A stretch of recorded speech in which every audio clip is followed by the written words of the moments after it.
یہ تو بہرحال حضور صلی اللہ علیہ وسلم کا گھرانہ تھا.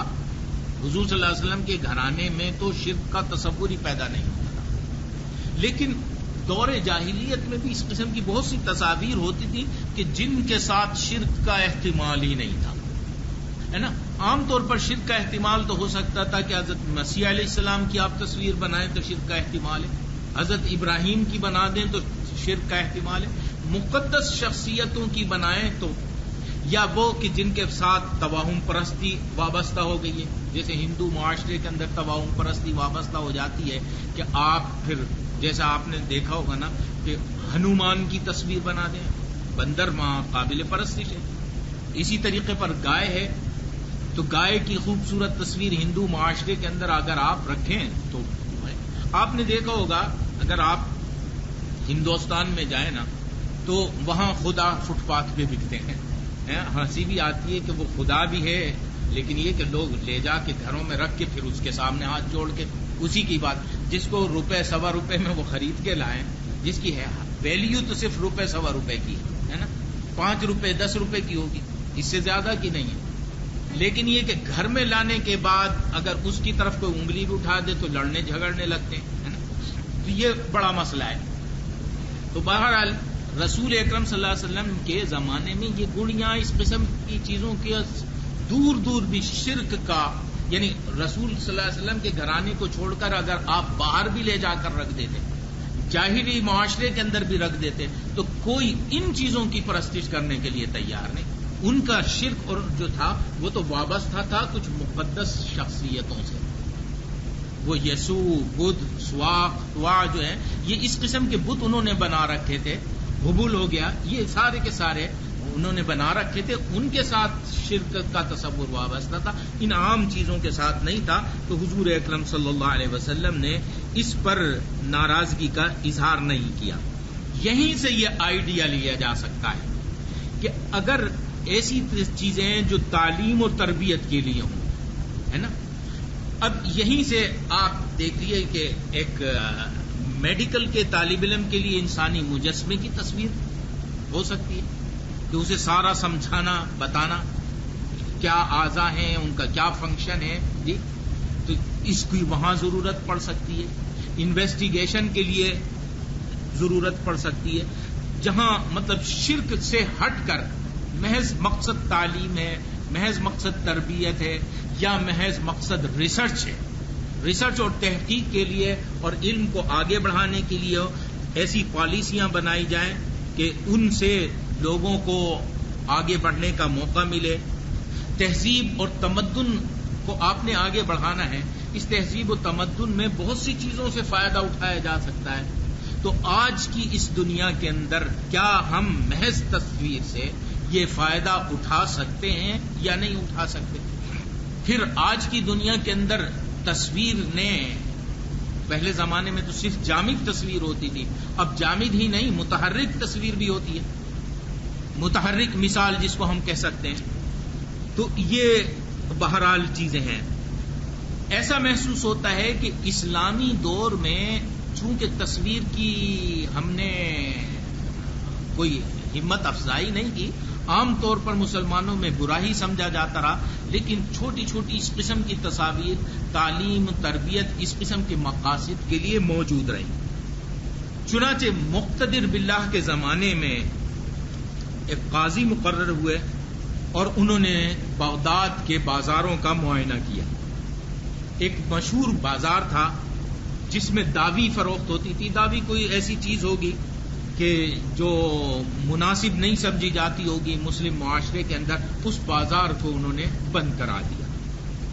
یہ مقتدر باللہ کے زمانے کا ہے. لیکن آگے چل کر وہ یہ لکھتے ہیں کہ علامہ استخری جو اس کے قاضی تھے، انہوں نے آگے گئے تو ایک بازار ایسا تھا جو سارا گڑیوں کا بازار تھا.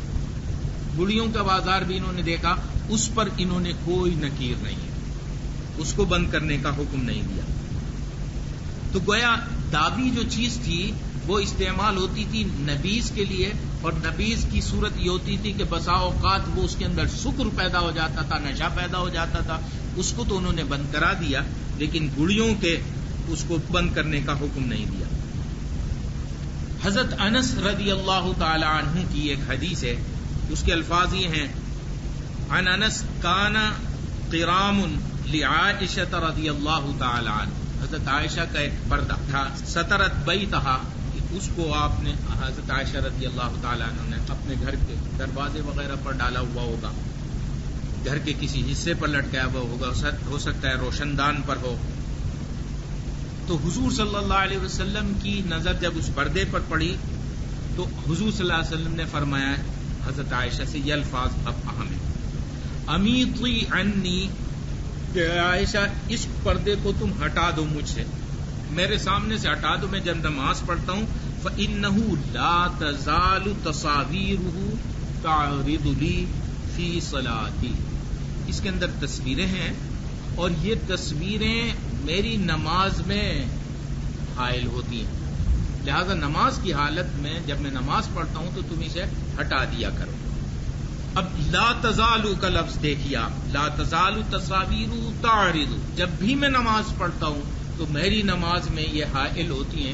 اس کا مطلب یہ کہ ایک سے زیادہ مرتبہ حضور صلی اللہ علیہ وسلم نے یہ محسوس کیا کہ یہ تصاویر حائل ہوتی ہیں، رکاوٹ بنتی ہیں، لہذا انہیں سامنے سے ہٹا دو، میرے نماز میں مخل ہوتی ہیں. اب آپ یہ دیکھیے کہ صرف سامنے سے ہٹانے کا حکم دیا جا رہا ہے. اگر مطلقاً اس کی حرمت ہوتی تو حضور صلی اللہ علیہ وسلم یہ کہتے کہ نہیں، ان کو اتارو، اٹھا کے آگ لگا دو، یا یہ کہ پہلے ہی مرتبہ یہ کہہ دیتے، ہے نا. آپ نے محسوس کیا کہ نہیں نماز کے اندر، آج نماز میں اسی وجہ سے کسی بھی زیب و زینت کی چیز کو سامنے ٹانگنے سے منع کیا ہے کہ جس کی طرف آپ کی توجہ حالت نماز میں جائے، ہے نا. نماز تو اصل نام ہے مکمل طور پر خشوع و خضوع اور اللہ کے اس طرف توجہ کا. تو اگر اللہ سے توجہ کو کوئی چیز ہٹانے والی ہے تو وہ آپ کے سامنے نہیں ہونی چاہیے. تو حضور صلی اللہ علیہ وسلم نے اس کو ہٹانے کا حکم دیا. اب اس حدیث سے یہ معلوم ہوتا ہے کہ ان تصاویر پر اظہار ناراضگی نہیں تھا، بلکہ ناراضگی کا اظہار یہ کہ سامنے ہیں، قبلے کی طرف ہیں، میں جب نماز پڑھتا ہوں تو میری نماز میں یہ مخل ہوتی ہے. اس کو سمجھنے کی ضرورت ہے.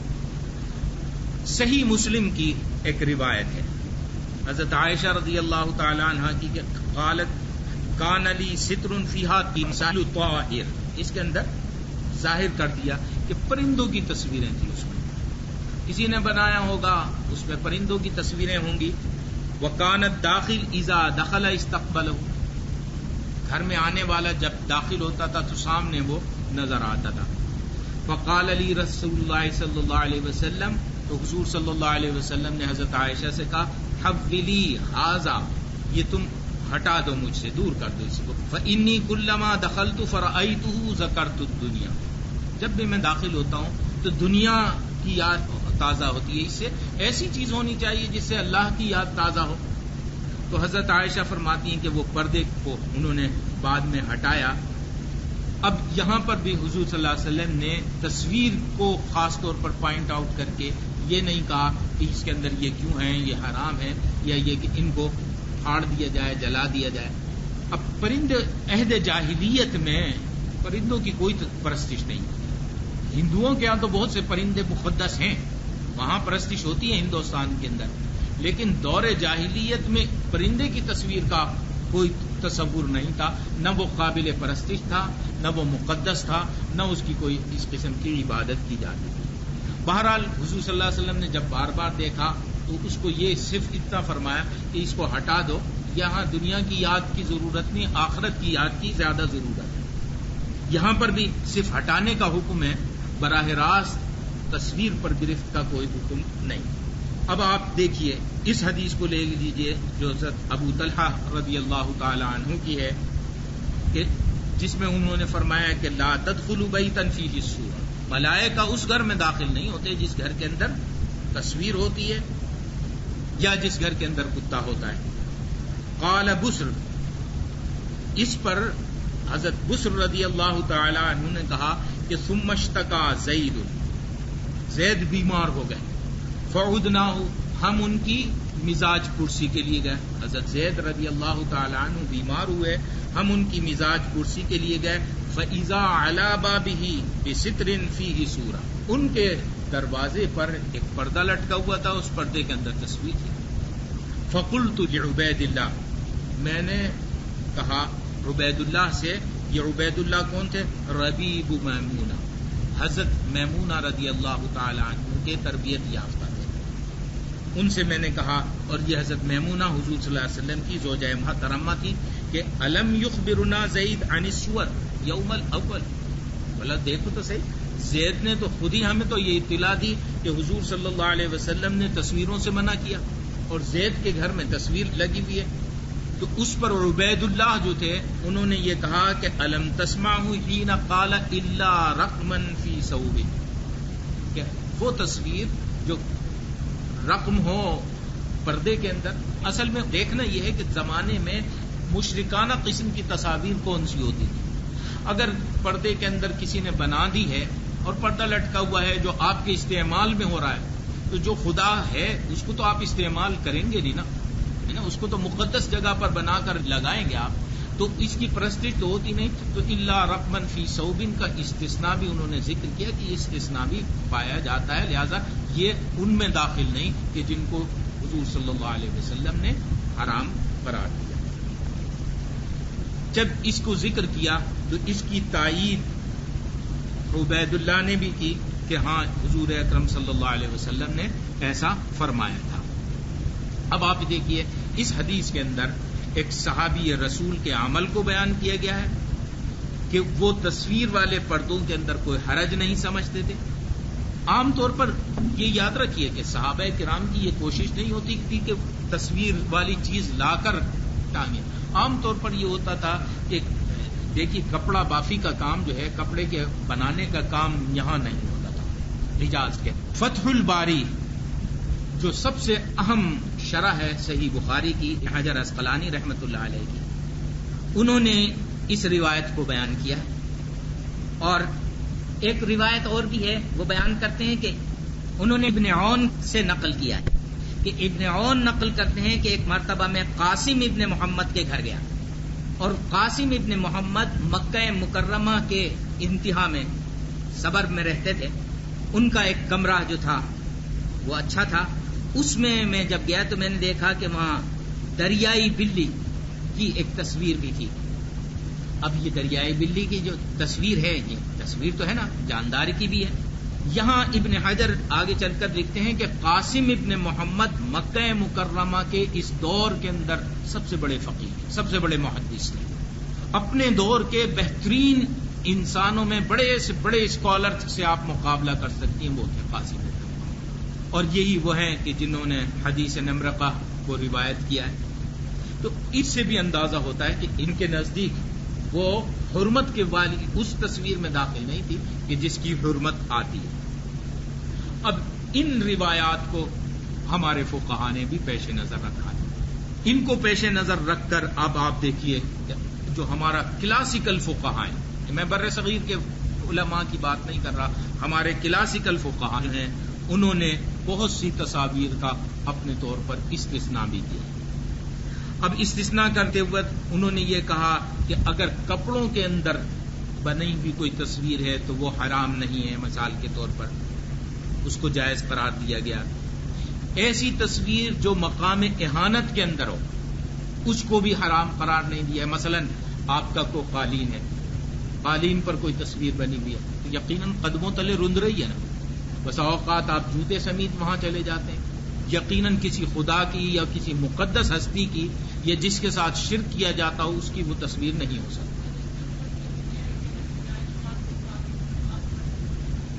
قالین پر آپ نے جانماز بچھا لی، بالکل پڑھ لی، وہ حرج.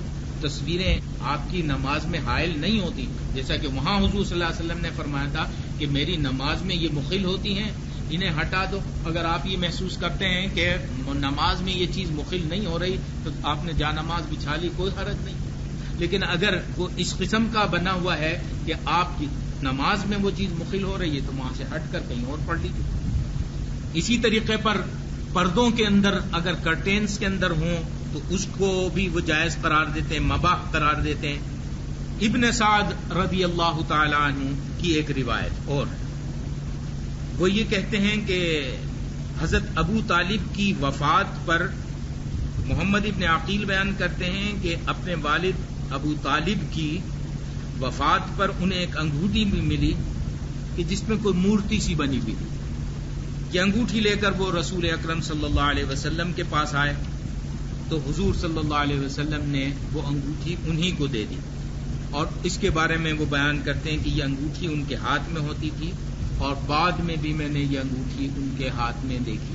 اس کا مطلب یہ کہ حضور صلی اللہ علیہ وسلم نے یہ محسوس نہیں کیا کہ ایک تو یہ کہ اتنی چھوٹی سی ہو کہ کلیئر نظر نہیں آتی. اسی بنیاد پر بہت سے فقہاء نے کہا ہے کہ اگر ایسی تصویر ہو جو واضح طور پر نظر نہ آتی ہو وہ بھی اس میں کراہت نہیں ہے، یا یہ کہ اس کی پرستش نہ ہوتی ہو اس میں کراہت نہیں ہے. اب یہ روایت بیان کرنے والے خاندان نبوت ہی کے ایک فرد ہیں محمد ابن عقیل، وہ ایک صحابی رسول کے عمل کو بیان کر رہے ہیں. اگر تصویر کی ایسی حرمت ہوتی جیسی حرمت کے ہمارے علماء قائل ہیں تو حضور صلی اللہ علیہ وسلم فوراً منع کر دیتے کہ یہ تو حرام ہے. وہاں حضور صلی اللہ علیہ وسلم نے منع نہیں کیا. حضرت سعد ابن ابی وقاص رضی اللہ تعالی عنہ، انہوں نے حضور صلی اللہ علیہ وسلم کی صحبت میں ایک طویل عرصہ گزارا. حضرت عمر فاروق کے عہد میں انہی کی قیادت میں ایران فتح ہوا تھا. سعد ابن ابی وقاص وہاں بہت سے بتوں کو انہوں نے ختم کر دیا، لیکن ایوان کسرا کے اندر کہا جاتا ہے کہ کچھ تصویریں ایسی تھیں کہ جس کو انہوں نے کچھ بھی نہیں کہا. اس کا مطلب یہ کہ شاید وہ ایسی تصویریں ہوں گی کہ جن کا شرک سے کوئی تعلق نہیں ہوتا. اب آپ ایک اور حدیث کو سامنے رکھیے، یہ سارا کو ذہن میں رکھیے اور پھر اس کی روشنی میں اس کو دیکھیے. حضور صلی اللہ علیہ وسلم کی حدیث ہے کہ ان اللہ عز وجل بعثنی ہدی ورحمۃ للعالمین. حضور اکرم صلی اللہ علیہ وسلم نے فرمایا کہ اللہ تعالی نے مجھے باعث ہدایت اور دنیا جہانوں کے لیے باعث رحمت بنا کر بھیجا. آگے ہے وَأَمَرَنِي أَنْ أَمْحَقَ الْمَزَامِيرَ، اور مجھے اللہ تعالیٰ نے یہ حکم دیا کہ میں مزامیر کو توڑ دوں، گانے بجانے کے آلات، والمعازف، گانے بجانے کے جتنے آلات ہیں، والخمور، شراب کے برتن جو خاص طور پر شرابی کے لیے استعمال ہوتے تھے، والاوثان التي تعبد في الجاہلیہ، اور ان بتوں کو توڑنے کا لیے مجھے بھیجا ہے کہ جن کی پرستش کی جائے. اب تعبد فی الجاہلیہ کے لفظ سے متعین ہو جاتا ہے کہ وہ وہی ہیں کہ جو شرک کا سبب اور ذریعہ بنتے ہوں وہ حرام ہے.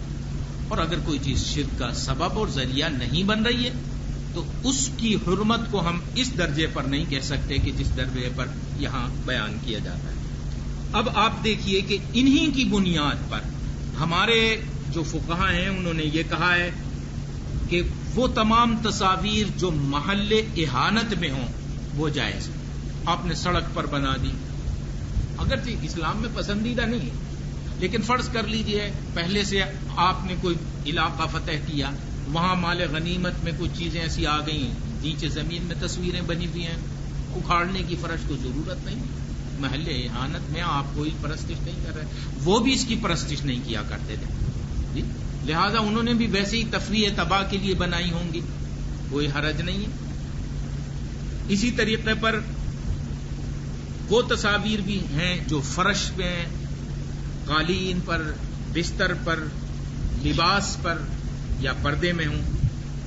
جن تصاویر کا سایہ نہ ہوتا ہو بعض نے ان کو بھی حلال قرار دیا. وہ تصاویر کو جائز قرار دیا جن کا اتنا حصہ کٹا ہوا ہو کہ اس کے بغیر جان نہ رہ سکے، بڑا حصہ غائب ہو. مدھم اور چھوٹی تصاویر جو دور سے نظر نہ آئیں، گڑیاں جو کھیل ویل کے لیے بنائی گئی ہوں، تعلیم کے لیے، تربیت کے لیے، ایسی تصاویر جو زیادہ عرصے برقرار نہ رہ سکیں. اب آپ یہ دیکھیے کہ اس میں احناف، شوافع، مالکیہ، حنابلہ، ان تمام فقہاء نے اس قسم کی تصاویر کے بارے میں استثناءات قائم کیے ہیں کہ یہ تصاویر داخل نہیں. اس کا مطلب یہ کہ ہم ایک پورا یہ اگر ڈیڈکٹ کر لیں، یہ استدلال کر لیں کہ اب جن تصاویر کے بارے میں یہ کہا کہ اللہ تعالیٰ کی لعنت ہے تصویر بنانے والوں پر، یا تصویر بنانے والوں سے یہ کہا جائے گا کہ آخرت میں وہ اس کے اندر زندگی پیدا کریں، یا یہ کہ اللہ تبارک تعالیٰ کا سخت ترین عذاب قیامت کے روز تصویر بنانے والوں پر ہوگا، تو ہم اگر یہ کہیں کہ ان تمام روایات کا مقصد وہ تصاویر ہیں کہ جو تصاویر شرک کا ذریعہ بن رہی ہوں، بالواسطہ یا بلا واسطہ، دونوں وہ داخل ہیں، اور ان کے علاوہ جو دوسری تصاویر ہیں ان کو ہم اس کے اندر داخل نہیں کر سکتے۔ مشہور ایک محدث اور فقیہ ہیں امام طحاوی رحمۃ اللہ علیہ، وہ یہ کہتے ہیں کہ وہ تصاویر ممنوع ہیں جو ایسی ہوں جو نصارہ اپنی عبادت گاہوں میں نصب کرتے تھے یا دیواروں پر لگایا کرتے تھے۔ اس کا مطلب یہ ہے نا، عبادت گاہوں میں یا اپنی اہم عمارتوں پر تقدس کے لیے، جیسے کہ آپ نے دیکھا ہوگا کہ ہندوستان میں وہ جو 3 چہروں والا شکل ہے اس کا آپ ان کے پارلیمنٹ پر بھی دیکھیں گے، ان کے سکے پر بھی دیکھیں گے، ان کے ٹکٹوں پر بھی دیکھیں گے، ان کا وہ بڑا خدا ہے، وہ بیک وقت اس کے 3 چہرے ہیں۔ آپ کے ہاں بیک وقت 3 چہرے ہونا تو منافقت کی علامت ہے نا، لیکن ان کے ہاں بیک وقت اس کے 3 چہرے ہیں، وہ 3 کام کرتا ہے۔ تو بہرحال اس قسم کی بات انہوں نے ذکر کی ہے۔ ان کی پوری روایت جو ہے وہ یہ نقل کی ہے کہ وہ اپنا ایک کنکلوژن بھی دیتے ہیں، وہ کہتے ہیں کہ ایسی تصاویر جو کپڑوں میں نقش ہوں وہ ممنوع تصاویر سے خارج ہیں، اور یہ بات ثابت ہے کہ وہی تصاویر ممنوع ہیں جو ان تصاویر کے مثل ہوں کہ جنہیں عیسائی اپنی عبادت گاہوں میں نصب کرتے ہیں یا کپڑوں میں نقش کر کے کنیسہ کی دیواروں پر آویزاں کرتے تھے۔ ایسی تصاویر جو قدموں تلے آتی ہوں یا مقام اہانت میں ہوں، بستر میں ہوں، فرش میں ہوں، وہ اس حکم سے خارج ہیں۔ یہی امام ابو یوسف کی، امام محمد کی رائے۔ تو اب آپ یہ دیکھیے کہ استثناء تو ان تمام فقہا نے کی ہے۔ اصل چیز یہ ہے کہ علت کو آپ تلاش کر لیجئے۔ اگر ہم اس کو یہ علت قرار دے دیں کہ جن احادیث میں حرمت کا یا سخت وعید کا ذکر آ رہا ہے ان سے مراد وہ تصاویر ہیں جو سبب شرک کا بن رہی ہوں، جن کی وجہ سے براہ راست شرک ہوتا ہو، یا یہ کہ بالواسطہ وہ شرک کا ذریعہ بن رہی ہوں، وہ تو تمام کی تمام حرام قرار دی جائیں گی۔ لیکن ان کے علاوہ جو ہوں گی ان کے لیے ہم حرمت کے قائل نہیں ہو سکتے۔ جی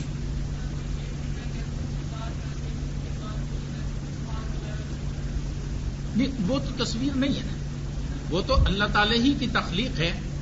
آپ نے صرف اس کو اسٹف کر کے پریزرو کر لیا ہے کہ گلنے اور سڑنے سے اس کو بچا لیا ہے، اور اسی کو آپ نے بطور زینت کے استعمال کرنے لگے۔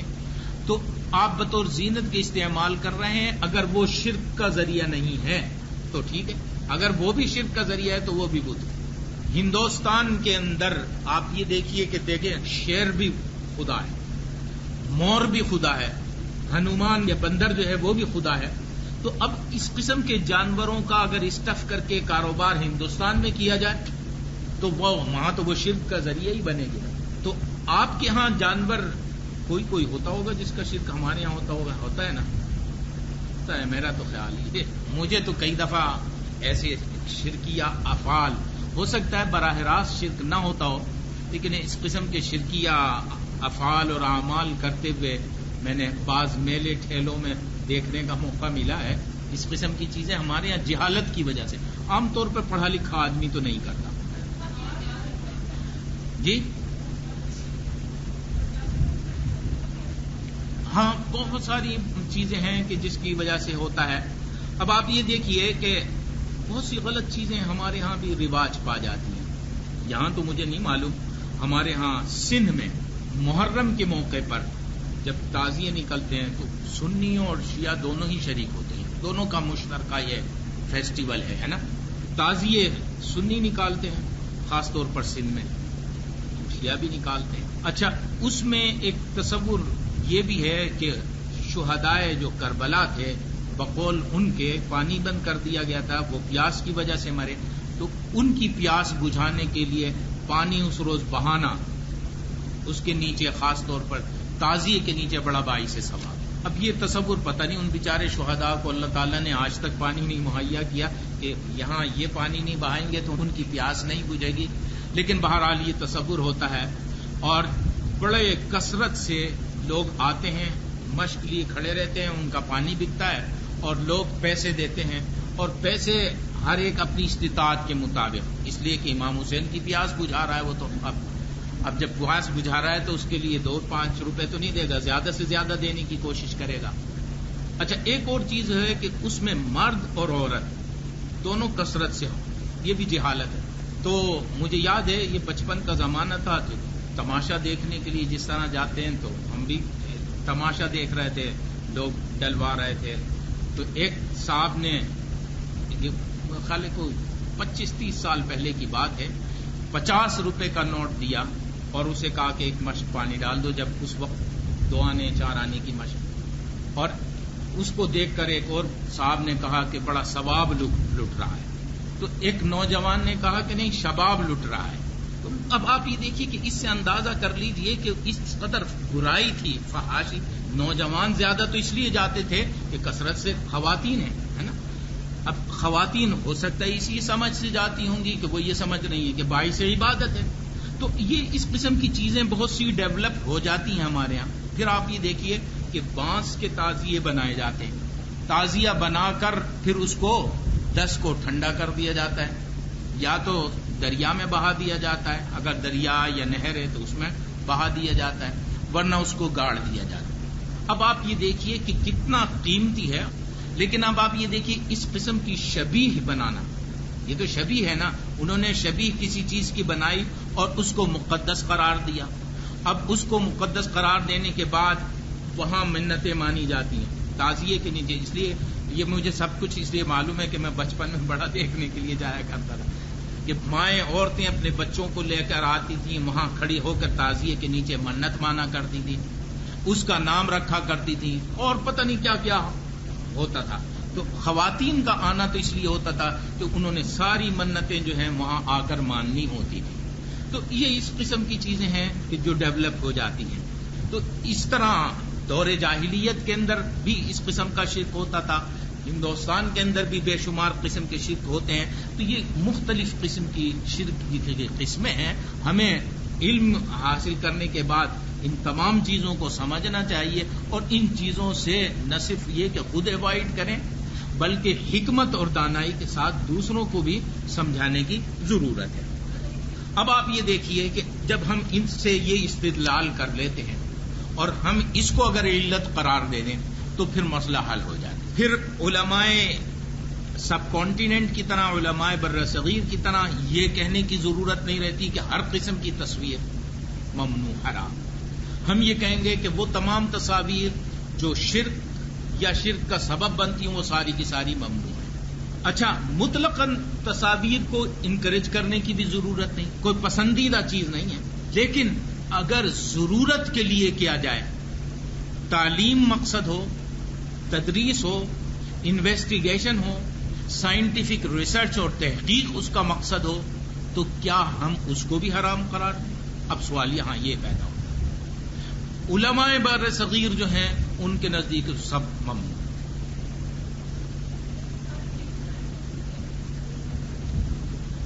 لیکن اگر ان تمام چیزوں کو، جیسا کہ میں نے آپ کے سامنے رکھا، ان تمام چیزوں کو دیکھا جائے تو پھر میرا خیال یہ ہے کہ ہم اس کو علت قرار دے سکتے ہیں، اور جب اس کو علت قرار دیں تو ہم پھر اس قسم کی تصاویر کو ہم یہ کہہ سکتے ہیں کہ یہ مباح ہے.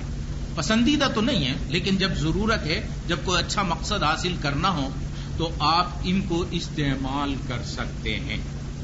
اب آپ یہ دیکھیے کہ حضور صلی اللہ علیہ وسلم کی اس حدیث کو کہ جس میں حضور صلی اللہ علیہ وسلم نے یہ فرمایا کہ ان اشد الناس عذاباً، کہ سب سے زیادہ سخت عذاب ہوگا، تو اس کے بارے میں ابن حجر عسقلانی رحمۃ اللہ علیہ اس علت کی طرف اشارہ بھی کرتے ہیں. ان کے الفاظ ہیں کہ ان اشد الناس عذاباً عند اللہ المصورون کے بارے میں لکھتے ہیں ای الذین یصورون الاصنام والاوثان التي تعبد، کہ حضور صلی اللہ علیہ وسلم نے یہ جو فرمایا تھا کہ سخت ترین عذاب ان لوگوں کو ہوگا کہ جو تصویریں بناتے ہیں تو ابن حجر نے وضاحت کر دی کہ وہ لوگ ہوں گے کہ یصورون الاصنام، جو بت بناتے ہیں اور اوثان کو بناتے ہیں، اور ساتھ میں اور مزید وضاحت کر دی کہ وہ اصنام و اوثان التی تعبد، کہ جن کی عبادت کی جاتی ہے. اس سخت وعید کے مستحق وہ لوگ ہیں جو مشرکانہ قسم کی تصاویر بناتے ہیں، مجسمے بناتے ہیں. اور امام عسقلانی نے خطابی کی رائے کو بھی ذکر کیا ہے. خطابی کی رائے یہ ہے کہ انما عظمت عقوبت المصور، کہ مصور کی جو سخت عذاب ہے، تصویر بنانے والے کا جو عذاب سخت ترین ذکر کیا گیا ہے. کیوں؟ لأن الصور كانت تعبد من دون اللہ، یہ اس وجہ سے ذکر کیا گیا ہے کہ یہ مجسمے، یہ تصویریں جو تھیں وہ تھیں کہ جن کی پرستش اور عبادت کی جاتی تھی. لہذا مصور براہ راست نہیں تو بالواسطہ ضرور شرک کے اندر شریک ہو جایا کرتا تھا. ابو علی فارسی کا خیال بھی یہی ہے کہ ان اشد الناس عذابا کی سخت ترین وعید جو ہے ان کے لیے ہے جو مشبہ ہے.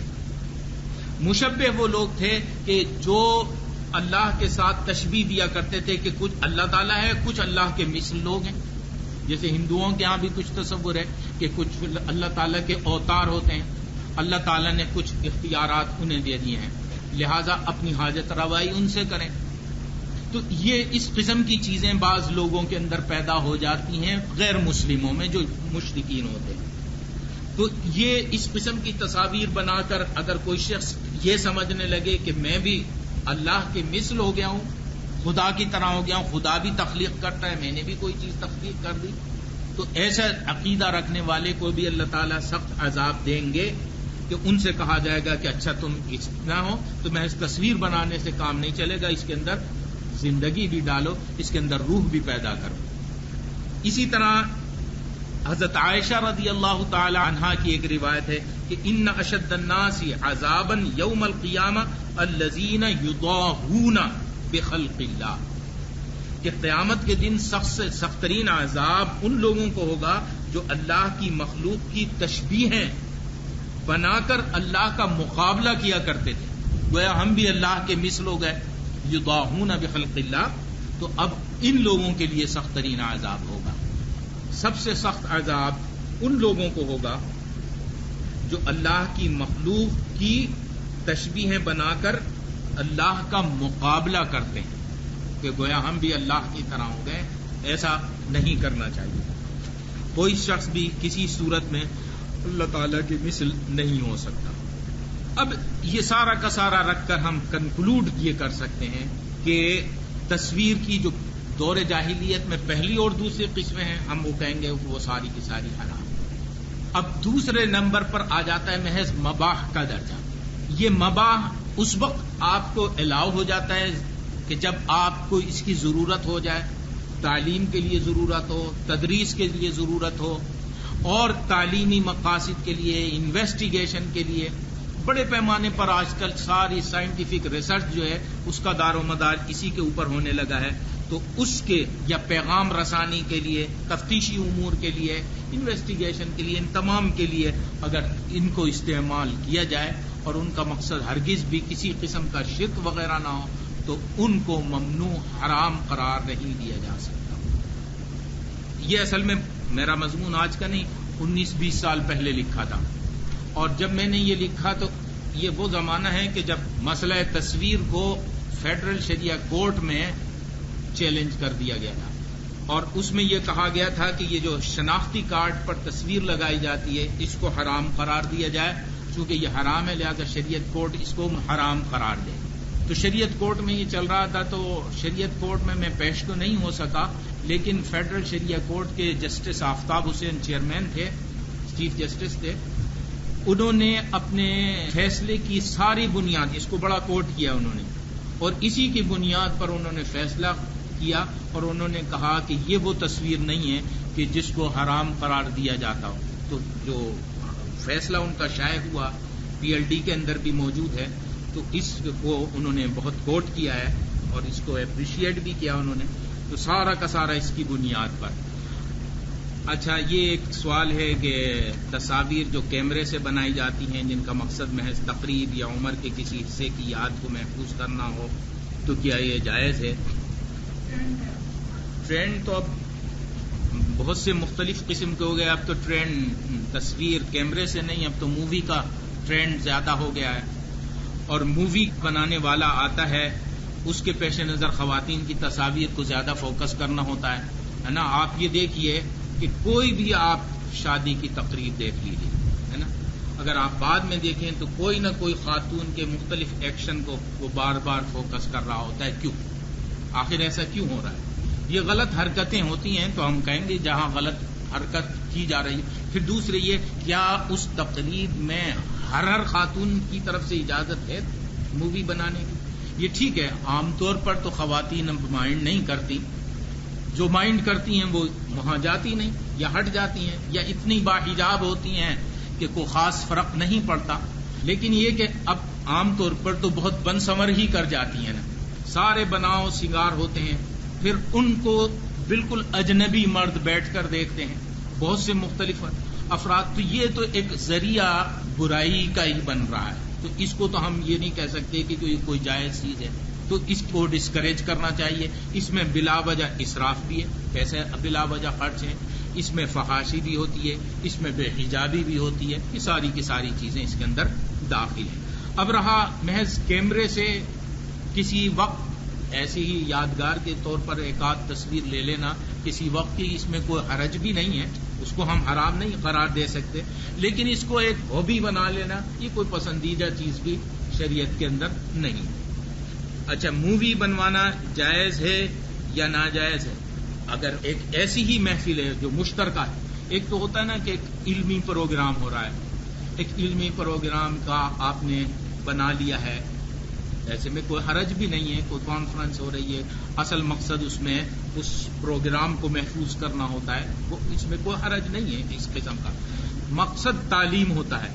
لیکن اگر مقصد تعلیم نہیں، بے حیائی ہے، بے حجابی ہے، یا کسی خاص پرٹیکولر فرد کو فوکس کرنا ہوتا ہے تو یہ صحیح نہیں ہوتا. اچھا، اکثر گھروں میں بت یا تصاویر رکھی جاتی ہیں جن میں کلچر دکھایا جاتا ہے. اچھا، اس میں ایسی تصاویر کہ جو بت کے طور پر، چاہے آپ تو بطور بت کے استعمال نہ کرتے ہو، لیکن معاشرے کے اندر وہ بطور بت کے استعمال ہوتا ہو. مثال کے طور پر ہندوؤں کا وہ 3 مورتیوں والا، اسی کو آپ بڑا سا بنا کر اپنے گھر میں لگا لیں، اگرچہ یہ مانا کہ آپ تو شرک نہیں کرتے، نہ آپ کا مقصد ہے، آپ ذہن میں چاہے یہی رکھیں کہ ایک ہندو کلچر کو نمایاں کرنا ہے، تو ہندو کلچر میں آپ کو صرف یہی ملا. چونکہ بہرحال ہے تو وہ شرک، آپ شرک نہیں کرتے لیکن کہیں تو وہ شرک کے لیے استعمال ہوتا ہے. ہو سکتا ہے امتداد زمانہ کے ساتھ غلط تصورات وابستہ ہو جائیں. پھر مثال کے طور پر فرض کر لیجیے، اگر آپ نے اپنے گھر کے اندر ایک بڑی سی مورتی لگا لی، 100 سال بعد آپ تو اس دنیا میں نہیں ہوں گے، ہو سکتا ہے کہیں سے وہ کھنڈرات میں سے بتری مورتی نکلے اور یہ تصور پیدا ہو کہ یہاں رہنے والے مسلمانوں کے نزدیک بھی کوئی مقدس چیز تھی، خام خواہ غلط فہمیاں پیدا ہوں گی. تو اس وجہ سے جن چیزوں سے شرک ہوتا ہے ان کو تو ممنوع ہی قرار دیا ہے.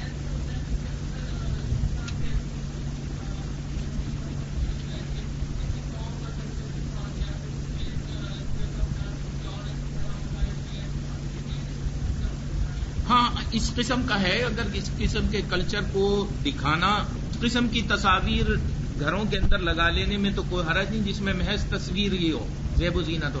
لیکن کسی کلچر میں جو مشرکانہ قسم کے تہذیب اثرات ہیں ان سے اجتناب کرنا چاہیے.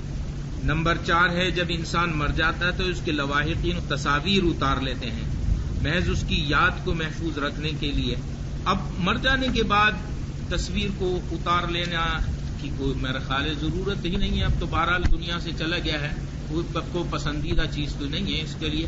اس میں 2 چیزیں ہمارے ہاں بڑی اہم سمجھی جاتی ہیں. ایک تو یہ کہ جو دنیا سے چلا گیا اس کا چہرہ دیکھنا، چہرے دیکھنے میں تو کوئی حرج نہیں ہے، لیکن بلا وجہ ہے نا اس کے اندر مرد اور خواتین دونوں ہی شامل ہو جاتے ہیں. وہ بہت پسندیدہ چیز نہیں ہے کہ ضروری. اصل پسندیدہ چیز یہ ہے کہ جس شخص کا انتقال ہو گیا ہے اس کے لیے جتنا جلد سے جلد تجہیز و تکفین کر سکیں یہ پسند ہے. ہم تجہیز و تکفین کا اہتمام جلدی نہیں کرتے کہ فلاں نے فلاں جگہ سے آنا ہے. بھئی آتا رہے گا، اس نے آ کر تو اب دعائے مغفرت ہی کرنی ہے نا. اگر فرض کر لیجئے کوئی شخص دور سے بھی آئے گا تو یہ آپ آ جائے گا، آپ تجہیز و تکفین میں دیر نہ کیجئے. حدیث میں یہ ہے کہ اب جلد سے جلد مردہ کو قبرستان ہی پہنچا دیا جائے. چنانچہ ہمارے ہاں تو اللہ کا بڑا شکر ہے، احسان ہے، کبھی انتظار نہیں کرتے. میرے چچا کا انتقال ہوا تو میری چچی سکھر میں تھیں، اسلام آباد میں انتقال ہوا، انہوں نے فلائٹ لی، لیکن یہ کہ اس بات کا انتظار نہیں کیا گیا کہ وہ پہنچ جائیں گی تو تبھی دفن کیا جائے گا. نہیں، انتقال کے فوراً بعد تجہیز و تکفین کا اہتمام کر دیا گیا. وہ بعد بھی پہنچی اور وہ پہلے دفن ہو چکی. اس میں ہمارے ہاں بھی کوئی باہر سے آنا ہے، بھائی آنا ہے، آنے کے بعد اس نے دعائے مغفرت کرنی ہے، جائے قبرستان میں، قبرستان میں جائے اور جا کر دعائے مغفرت کر لے، جتنے کر سکتا ہے کرے. اس میں کوئی حرج نہیں ہے، لیکن تجہیز و تکفین کے اندر تاخیر نہیں کرنی چاہیے. اور بلا وجہ غیر محرم عورتوں کو تو چہرہ دیکھنا بھی کوئی مناسب نہیں ہے. عام طور پر اگر آپ دیکھیں کہ عجیب صورتحال ہوتی جا رہی ہے ہمارے ہاں اسلام آباد میں. ایک تو یہ کہ ہر شخص کو یہ فوبیا ہو گیا ہے کہ باہر ہی جانا ہے، باہر جا کے کچھ ملتا تو خیر نہیں ہے، لیکن یہ کہ باہر جانے کا. اچھا، ماؤں کے اندر بھی یہ خواہش ہے کہ بچہ باہر جائے کمائے، چاہے اسے باہر جا کر بھنگی کا کام کرنا پڑے، جھاڑو دینا پڑے، ہوٹل میں برتن صاف کرنا پڑے. ٹھیک ہے، پاؤنڈ میں قیمت ملے گی.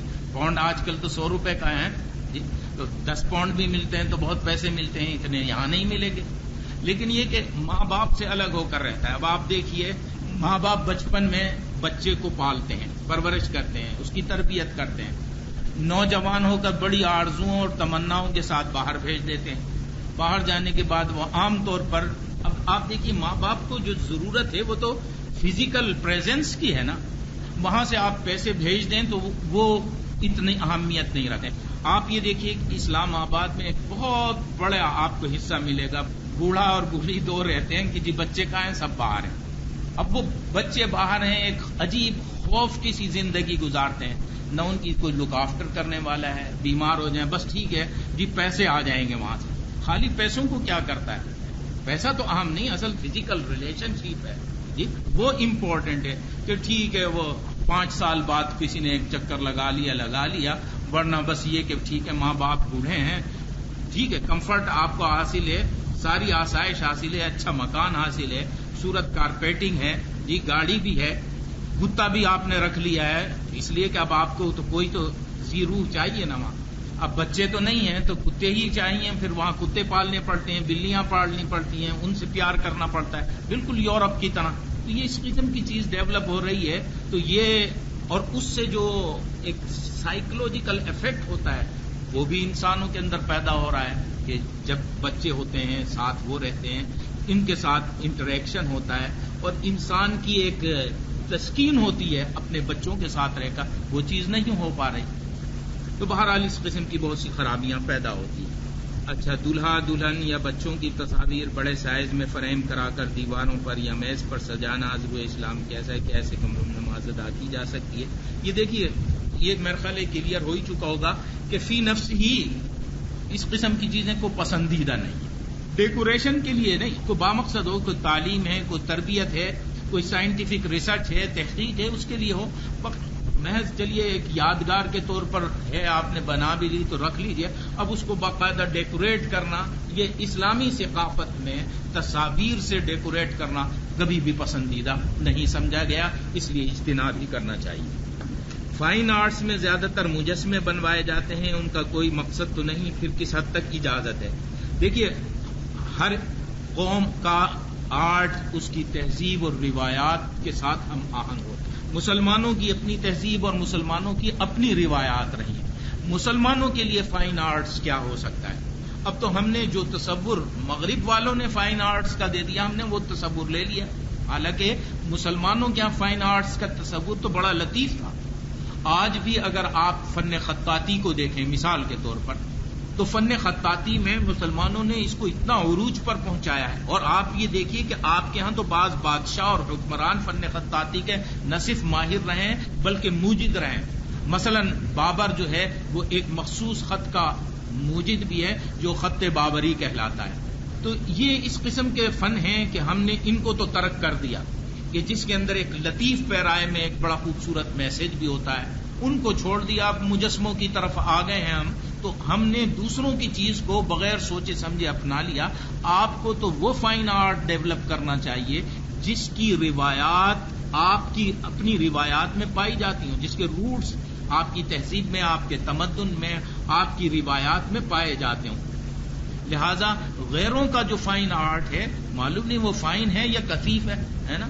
ہم نے تو اس لیے اس کو فائن کہہ دیا کہ چونکہ وہ فائن کہتے ہیں، فائن ہے لیکن آپ دیکھیے اس میں بڑی کثافت ہے. آپ کا جو فن ہے اگر آپ اس کو گہرائی سے دیکھیں تو اس میں لطافت زیادہ ہے، وہ فائن آرٹس کہلانے کا مستحق ہے نہ کہ دعا کر لیں. بسم اللہ الرحمن الرحیم.